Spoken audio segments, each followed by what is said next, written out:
অয়নের নাকে চেপে ধরা রুমালটাতে ক্লোরোফর্ম ছিল, আর সে কারণেই জ্ঞান হারিয়েছিল অয়ন। অয়ন অজ্ঞান হয়ে যেতেই ওর সামনে এসে দুজন উপস্থিত হল। তারা হল সৌর্য এবং দিশা। হাসি। মনীষ আগরওয়ালকে বলো ওর কাজ শুরু করে দিতে। জ্ঞান এলো তখন ও দেখল ও নিজের ঘরে। আমি এখানে কি করে এলাম?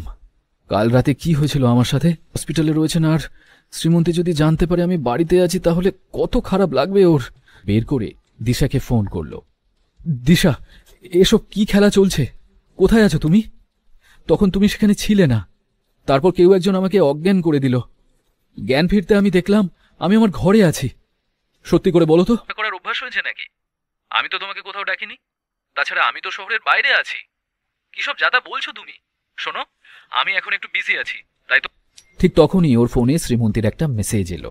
বাবার কন্ডিশন এখন ভালো আছে, ওনাকে খুব শীঘ্রই ডিসচার্জ করে দেওয়া হবে। কাজে আমাকে মল্লিক ইন্ডাস্ট্রিজ আসতে হয়েছে।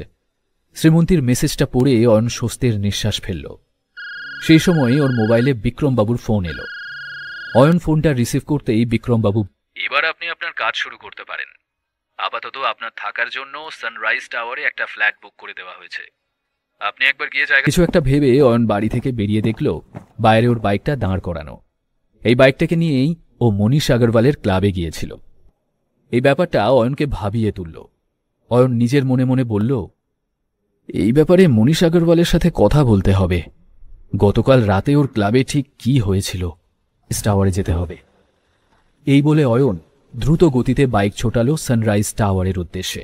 সানরাইজ টাওয়ারে পৌঁছে বাইকটা একপাশে পার্ক করল অয়ন।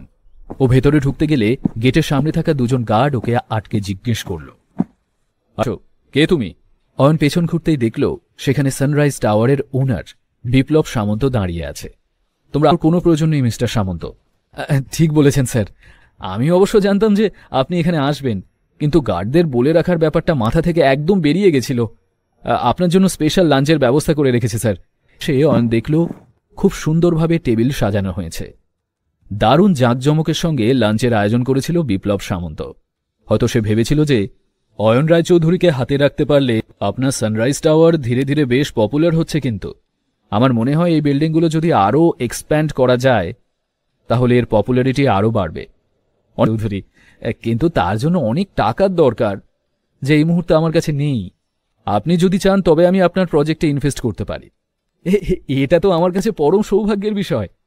আপনার এই প্রস্তাবে আমি এক বাক্যে রাজি। ওদের মধ্যে একটা ডিল ফাইনাল হয়ে গেল। গোটা বিষয়টায় বিপ্লব সামন্ত খুবই খুশি হল। সে অয়নকে বাইরে ছাড়তে এসে বলল, আশা করছি খুব শীঘ্রই আবার আমাদের দেখা হবে। আনু, রিয়েলি সরি, আমি এর ক্ষতিপূরণ দিতে চাই, আপনি প্লিজ না করবেন না। ইতিমধ্যেই বিপ্লব একজনকে কিছু একটা ইশারা করতেই সে বিপ্লবের স্পোর্টস কারটা নিয়ে অয়নের সামনে হাজির করল। অয়ন সেই গাড়িটায় উঠে বসে ড্রাইভ করে বেরিয়ে গেল। শ্রীমন্তীর অফিসের সামনে এসে দাঁড়াল। আজও এই গাড়ি করেই শ্রীমন্তীকে বাড়ি নিয়ে যেতে চাইছিল। অফিস থেকে বেরিয়ে, মানে কি এত দামি গাড়ি ভাড়া নেওয়ার কি দরকার ছিল? আমাকে ব্যবহার করতে দিয়েছে, চলো যাওয়া যাক। এই বলে অয়ন গাড়ির দরজা খুলে দিলে শ্রীমন্তী গাড়িতে উঠে বসল। তারপর ওরা দুজনেই বাড়ির উদ্দেশ্যে রওনা।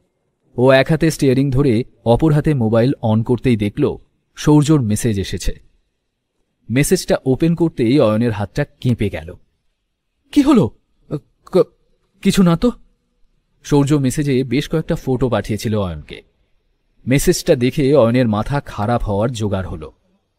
শ্রীমন্তী আশ্চর্য হয়ে অয়নকে দেখতে দেখতে বলল, তোমার যদি কোনো প্রবলেম হয়ে থাকে তবে আমাকে বলতে পারো। অয়ন করে এসে চিৎকার করে উঠলেন, অয়ন, তুমি আর এ বাড়িতে চৌকাট পেরোনোর দুঃসাহস দেখেও না। এতদিন তুমি আমার মেয়ের জীবনে একটা দাগ ছিলে, কিন্তু এখন তো তুমি শ্রীমন্তীর জীবনের একটা কলঙ্ক। তোমার এত সাহস কি করে হলো যে তুমি আমার মেয়ের সঙ্গে বিশ্বাসঘাতকতা করলে? এই সব মিথ্যে। একদম। দেখতে দেখতে শ্রীমন্তীর চোখে জল চলে এসে গিয়েছিল। শ্রীমন্তী এক ঝলক অয়নের দিকে তাকাল। শ্রীমন্তী, শ্রীমন্তী, এসব মিথ্যে, সব ষড়যন্ত্র। তোমার আর আমার সম্পর্কটা শেষ করে দেওয়ার ঠিকমতো গড়েই ওঠেনি, সেটা আবার শেষ কিভাবে হবে? চোখ ভর্তি জল নিয়ে শ্রীমন্তী সবার দিকে তাকাচ্ছিল। এক ঝলক অয়নের দিকেও তাকাল শ্রীমন্তী। ওর চোখে জল দেখে অয়নের খুব কষ্ট হচ্ছিল।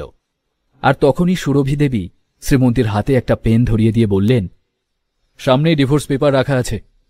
শ্রীমন্তী, এটাতে সই করে দে। আমি তোকে আর কিছুতেই এই ছেলেটার সাথে থাকতে দেব না। সুরভি দেবীর হাত থেকে পেনটা নিয়ে ধীরে ধীরে শ্রীমন্তী সেই টেবিলের দিকে এগিয়ে গেল, যার উপর ডিভোর্স পেপারটা রাখা ছিল। ওকে টেবিলের দিকে এগোতে দেখে মুহূর্তের জন্য অয়নের বুকটা ধড়াস করে উঠল। শ্রীমন্তী কি অয়নকে ডিভোর্স দিয়ে দেবে?